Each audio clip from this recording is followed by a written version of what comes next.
नमस्कार दोस्तों, civic channel trading में आपका स्वागत है। दोस्तों आज हम बात करेंगे वोडाफोन आइडिया लिमिटेड कंपनी के बारे में।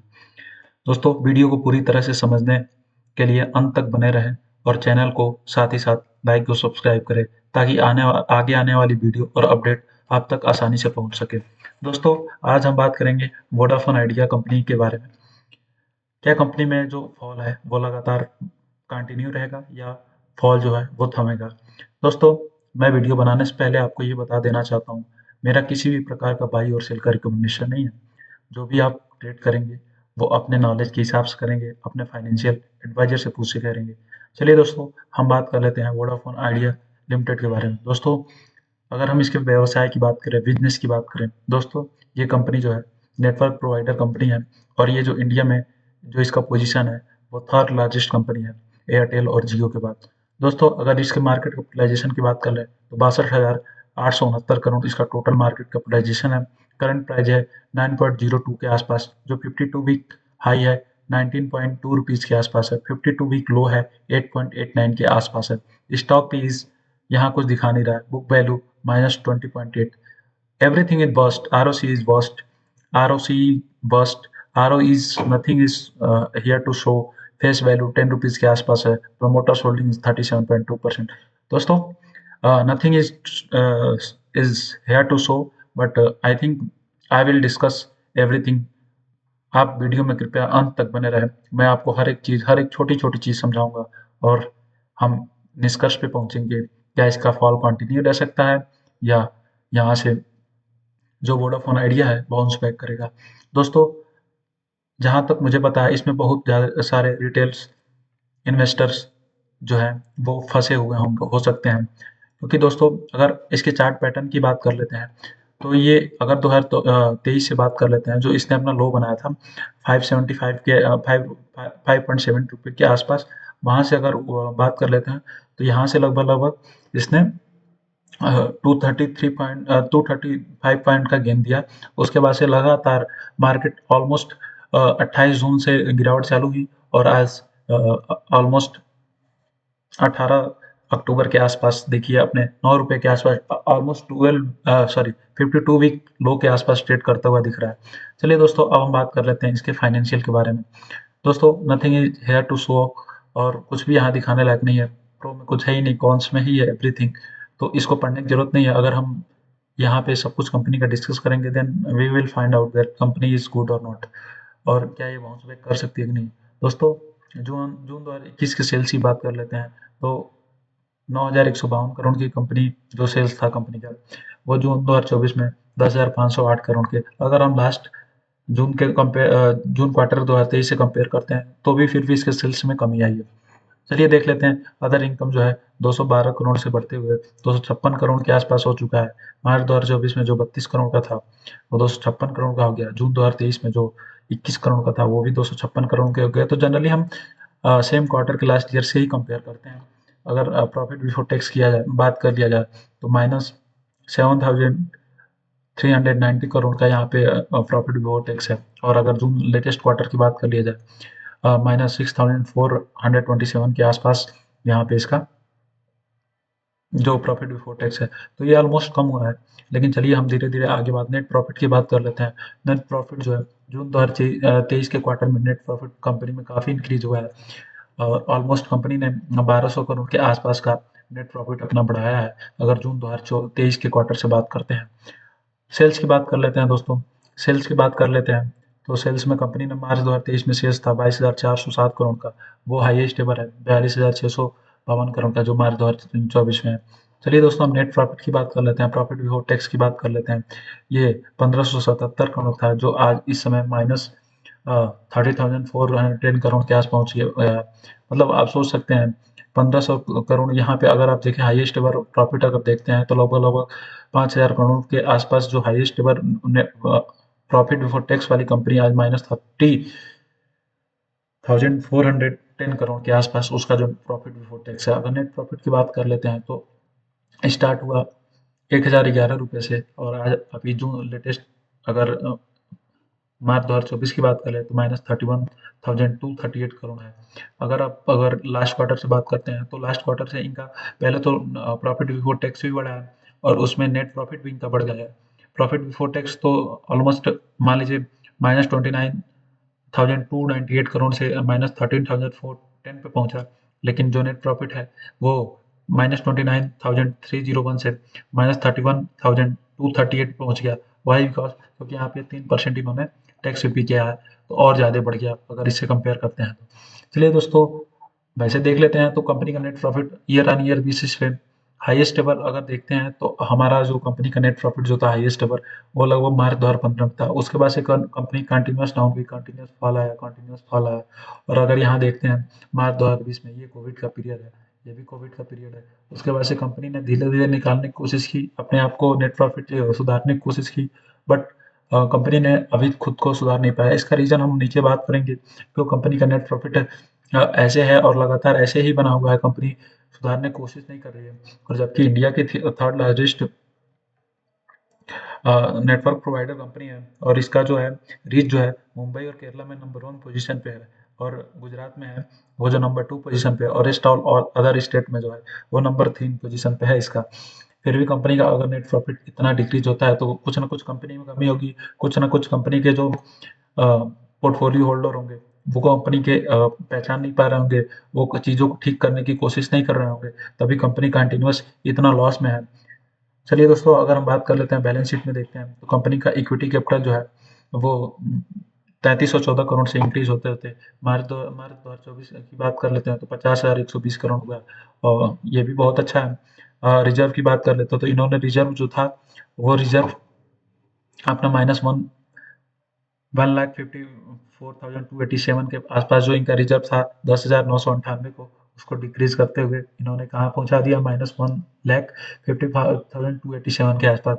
इनकी बारोइंग देख लेते हैं। इनका बारोइंग कंटिन्यूस इंक्रीज हुआ है, और यही रीजन है कि कंपनी का जो है नेट प्रॉफिट आज बहुत बहुत वर्स्ट है। और आप देख सकते हैं कितना नेट प्रॉफिट है, -31,000 करोड़ के आसपास माइनस कंपनी का नेट प्रॉफिट है। अगर इनके फिक्स एसेट की बात कर लेते हैं, इनका फिक्स एसेट अभी देखिए हाईएस्ट एवर अगर बात कर लेते हैं तो मार्च 2020 में था, और यहीं पे इनका हाईएस्ट एवर जो नेट प्रॉफिट है उसमें कमी आई थी। मतलब हाईएस्ट एवर जो नेट प्रॉफिट अगर देख लेते हैं तो -73,878 करोड़ के आसपास है, और यहाँ पे कंपनी का जो फिक्स एसेट था। अब यहाँ से क्या किया इन्होंने, धीरे धीरे कंपनी को बेचना चालू किया, कंपनी जो फिक्स एसेट बेचना चालू किया, और यहाँ पे इन्होंने अपना जो नेट प्रॉफिट में जो इनका घाटा आ रहा था उसको कंपनी मैनेज करना चालू की। और अगर मार्च 2024 की बात कर लेते हैं तो यहाँ पे इन्होंने अपना ऑलमोस्ट 4500 करोड़ का इन्होंने अपना फिक्स एसेट बेच दिया है। मतलब कंपनी चाहती है कि इसका नेट प्रॉफिट में इंप्रूवमेंट है, जो कंपनी पे डेट हो वो कम हो, लेकिन कंपनी अपने फिक्स एसेट को बेच के ये सब पूरा करना चाहती है। दोस्तों, अगर कॉमन CWIP की बात कर लें तो 18,189 करोड़ के आसपास है। अगर कैश फ्लो की बात कर लें, मार्च 2024 में कैश फ्लो है जो वो कैश फ्रॉम ऑपरेटिंग एक्टिविटी जो है वो पॉजिटिव है। और अगर नेट कैश फ्लो की बात कर लेते हैं तो वो ऑलमोस्ट लास्ट लास्ट ईयर के नेट कैश फ्लो से बहुत अच्छा है, -61 करोड़ के आसपास है। अगर हम शेयर होल्डिंग पैटर्न की बात कर लेते हैं तो प्रमोटर्स की होल्डिंग पहले 72.50 के आसपास थी, जो घटते घटते 37.18% के आसपास पहुंच गई है। तो दोस्तों, मैं आपको बताना चाहता हूँ कि अगर जो प्रमोटर्स की होल्डिंग यहाँ पे डिक्रीज हुई है, मीन्स कुछ ना कुछ तो कंपनी के मैनेजमेंट में कमी है। और कंपनी मैनेजमेंट में क्या, कंपनी अगर बैलेंस शीट देखते हैं तो आपको खुद ही अंदाजा लग जाएगा कंपनी कितनी वर्स्ट एवर नेट प्रॉफिट दे रही है, कंपनी में कितना डेट है, कंपनी में कितनी बोरोइंग है। अगर एफ की बात कर लें तो एफ ने जुलाई 2024 में अपना स्टेक बढ़ाया है, लेकिन अभी भी Q2 का रिजल्ट आने के बाद ही डिसाइड करेंगे कि कंपनी का अगर नेट प्रॉफिट डिक्रीज होता है और कंपनी अपना जो लोन है, जो बोरोइंग है, उसको रिपे करती है, तो कंपनी हो सकता है आने वाले समय में एक अच्छी कंपनी बन सकती है। DIIs की बात कर लेते हैं, DIIs ने अभी अपना स्टेक हटाया है। अगर गवर्नमेंट की बात कर लेते हैं तो गवर्नमेंट ने 23.18 का इसमें स्टेक मेंटेन किया हुआ है। दोस्तों, कोई भी गवर्नमेंट नहीं चाहती कि जो यहाँ पे सर्विस प्रोवाइडर है वो 2 या 3 कंपनियाँ हो, वो चाहती है कि हमेशा ज़्यादा से ज़्यादा कंपनियाँ हो, क्योंकि उनके बीच में जो कंपटीशन है वो बना रहे, और उसके बाद से कंपटीशन बना रहेगा तो लोगों के लिए भी अच्छा होगा, गवर्नमेंट के लिए भी अच्छा होगा। अदरवाइज 2 कंपनियाँ अगर मार्केट में लीड करती हैं तो एक सुपरसीड कर गई तो वहीं हावी हो जाएगी कंट्री में। इसलिए गवर्नमेंट ने भी अपना स्टेक इसमें बना के रखा हुआ है। गवर्नमेंट भी चाहती है ये कंपनी बची रहे। अगर पब्लिक की बात कर लेते हैं तो 19.91% के आसपास पब्लिक की हिस्सेदारी है। लेकिन इसमें से अगर हम देखते हैं तो ऑलमोस्ट अगर आप बात करते हैं तो इसमें 81 के आसपास जो है टोटल नंबर ऑफ प्रोमोटर्स हैं, जिसमें अगर आप FIH, DIS, गवर्नमेंट और 1.47% Nokia solution and network India provider limited की बात कर ले तो इसने अपना स्टेक जुलाई 2024 में बढ़ाया है। चलिए दोस्तों, हमने तो ये पूरा कंपनी का देख लिया, कंपनी के फाइनेंशियल के बारे में बात कर ली। अब हम बात कर लेते हैं कंपनी का जो फॉलिंग का मेन रीजन है। वैसे तो अगर आप बारोइंग और नेट प्रॉफिट देखते हैं तो इससे पता ही चल जाता था कंपनी कंपनी बहुत गिरी हुई कंपनी है। कंपनी एक बहुत अच्छी कंपनी थी, बट इसका जो बारोइंग और इसका नेट प्रॉफिट जो है इसको बहुत जमीन पे गिरा के रखा है कंपनी को। लेकिन अगर हम बात कर लेते हैं तो इसका अगर रीजन जो मेन रीजन है फॉलिंग का, वो मेन रीजन क्या है? तो पहला दोस्तों हाई डेट है। आप देख रहे हैं कंपनी पे जो हाई डेट है, कंपनी पे ऑलमोस्ट कितने करोड़ का डेट है? अगर आप देखते हैं तो 243 हाईएस्ट एवर डेट है जो मार्च 2024 में निकल के आता है। अगर कंपनी का AGR ड्यू है, दोस्तों कंपनी का एडजस्ट ग्रॉस रेवेन्यू जो है वो ड्यू है, और ऑनरेबल सुप्रीम कोर्ट ने बोला था कि जो जुलाई 2021 तक आपको पे करना है। लेकिन इन्होंने शायद पिटीशन डाल रखा है कुछ, और उसको बोल रहे हैं सुप्रीम कोर्ट से कि एक बार इसको रिकंसिडरेशन करिए और चीज़ों को फिर से देखिए और सुनिए। दूसरा इन्होंने तीसरा जो 2 पॉइंट बता दिया, तीसरा इन्होंने अपग्रेडेशन नहीं किया। इनके जो साथ की कंपनियाँ हैं एयरटेल और जियो, उन्होंने अपने आने वाले समय के साथ खुद को अपडेट करती गई, पर वोडाफोन आइडिया ने खुद को अपडेट नहीं किया। चौथा चीज़ है lack of invention and technology. इनके पास इन्होंने ना कोई इन्वेंशन किया, इनके पास कोई टेक्नोलॉजी, जैसे इनकी जो कंपटीटर कंपनियां हैं मार्केट में एयरटेल, जियो, उनके अपेक्षा इन्होंने ना कोई टेक्नोलॉजी खुद के कंपनी पे डेवलप किया, ना इन्होंने नई नई इन्वेंशन किया। लोगों तक इनका रीच नहीं पहुंच पाया। जैसे कंपनियों ने ऑफर दिया, जैसे जियो ने ऑफर दिया, जैसे एयरटेल ने अपने आप को खुद मार्केट में बनाए रखा, सस्टेन किया और आगे निकलती गई, उस प्रकार से इन्होंने कुछ नहीं किया। तो ये सब सारे चीजें हैं मेन रीजन जो कंपनी के बिजनेस में फॉलिंग के मेन रीजन है। चलिए दोस्तों, अगर हम इसकी बात कर लेते हैं टेक्निकल चार्ट पैटर्न की, तो टेक्निकल चार्ट पैटर्न देखते हैं तो इस समय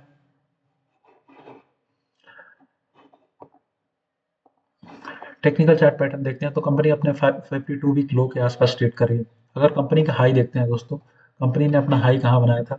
तो कंपनी अपना अपना हाई बनाया था 124 के आसपास, और जो वो था 2015 में, और 2015 के आसपास ही कंपनी का हाईएस्ट एवर नेट प्रॉफिट आया था। चलिए देखते हैं, 2015 के आसपास ही कंपनी का हाईएस्ट एवर नेट प्रॉफिट आया, और उसके बाद से कंपनी लगातार कंपनी डाउन होते गई, और 124 रुपये कंपनी आज लगभग लगभग 9.0 रुपये के आसपास ट्रेड कर, मतलब 52 वीक लो के आसपास ट्रेड करिए। चलिए दोस्तों, अगर हम इसके मेजर सपोर्ट की बात कर लेते हैं तो एक कंपनी का एक मेजर सपोर्ट हमको निकल के आता है। सबसे पहला जो मेजर सपोर्ट निकल के आता है वो जो अभी ट्रेड कर रहा है, उसी के आसपास जो एक मेजर सपोर्ट निकल के आ रहा है, हम आपको दिखाना चाहेंगे। एक जो मेजर सपोर्ट कंपनी का है वो ऑलमोस्ट 8.30 रुपीज के आसपास है, मैं आपको दिखाना चाहता हूँ। और यहाँ पे कितनी बार कंपनी ने सपोर्ट लिया? कंपनी ने यहाँ पे कितनी बार सपोर्ट लिया? पहला सपोर्ट ये लिया, दूसरा सपोर्ट ये लिया, तीसरा सपोर्ट ये लिया, चौथा सपोर्ट ये लिया, पांचवा सपोर्ट ये लिया। तो अगर देखें तो कंपनी का जो मेजर सपोर्ट है वो ऑलमोस्ट 8.30 रुपीज के आसपास आ रहा है। अगर दूसरे सपोर्ट की बात कर लेते हैं तो कंपनी का जो दूसरा सपोर्ट है वो 5.50 के आसपास 5.50 के आसपास निकल के आ रहा है।